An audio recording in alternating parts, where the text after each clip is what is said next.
Olá, sejam todos muito bem-vindos. Desde que a mídia vem cobrindo a tragédia de Manaus, os oportunistas de plantão e a oposição vêm pedindo o afastamento por via de impeachment do presidente Bolsonaro. Por decreto, ele se tornou, além do presidente do Brasil, governador do Amazonas e prefeito de Manaus. Vocês podem não acreditar, mas existe gente decente na direita e na esquerda. E existe gente canalha dos dois lados do Jordão. Não sou bolsonarista, mas tenho um defeito sério, um apreço sem igual pela verdade dos fatos e pelos números. São sempre os mesmos oportunistas desde 1990. Eles mamam na teta do governo e depois vêm cuspir no prato que comeram da forma mais Judas que existe.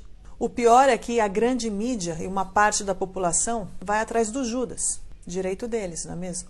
Mas o mínimo que podemos pedir para eles seria que seja um mínimo decente, pelo menos com a observação dos fatos e da realidade. Uma coisa é acreditar que seu herói é sem defeitos. Outra coisa é dizer que ele voa quando ele nunca saiu do chão na vida. Depois das evidências apresentadas, condenar o presidente Bolsonaro por genocídio ou pedir seu impeachment não passa de mero oportunismo e sem vergonhismo. Enfim, vamos aos números, que são os únicos que nos trazem a verdade bem além das opiniões dos canalhas. No dia 15 de abril de 2020, o Brasil é uma federação. E como tal, o Supremo Tribunal Federal entendeu que as políticas de combate ao Covid deveriam ser competência dos estados e municípios, e não do governo federal. No dia 30 de junho de 2020, a secretária de Saúde do Amazonas, Simone de Araújo de Oliveira Papaz, é presa pela Polícia Federal por fraudes na compra de respiradores. E o governador Wilson Lima foi alvo de buscas e teve seus bens bloqueados e pedido de prisão pela Polícia Federal. No dia 31 de julho de 2020, o Cadastro Nacional dos Estabelecimentos de Saúde do Brasil, o CNES, solta um relatório com os leitos de UTI por 10 mil habitantes em todos os estados do Brasil. A primeira constatação é que a correlação entre mais leitos e menos mortes não existe.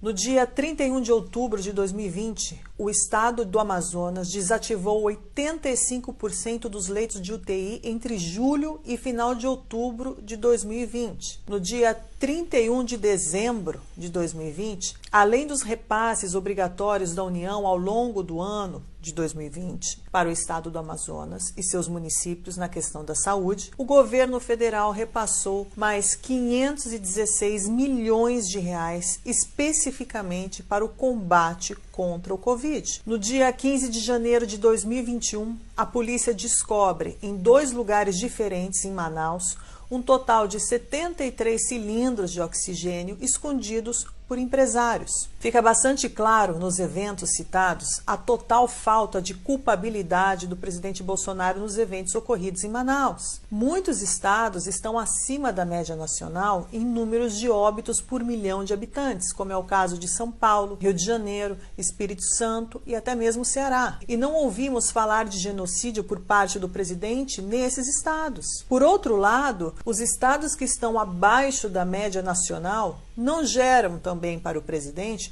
o título de salvador de vidas. Portanto, essa dicotomia é uma falsa narrativa e fica demonstrado que o presidente não tem responsabilidade nem nos estados e nem nos municípios, como claramente declarado pelo próprio Supremo Tribunal Federal, conforme a sua própria decisão no dia 31 de julho de 2020. Podemos também ver que estados com alto índice de mortos por milhão de habitantes têm poucos leitos e outros têm muitos leitos. Ou seja, não existe conexão direta entre a quantidade de leitos e os mortos. Em medicina, e qualquer médico pode atestar essa afirmação, cada ser humano é diferente e reage de forma diferente a todo tipo de doença. Existem milhares de motivos para essas mortes serem tão diferentes de estado para estado. Isolamento e quarentena não explicam essas diferenças, nem leitos de UTI e nem as políticas sanitárias. Estados que aplicaram as mesmas medidas tiveram resultados completamente diferentes, como mostra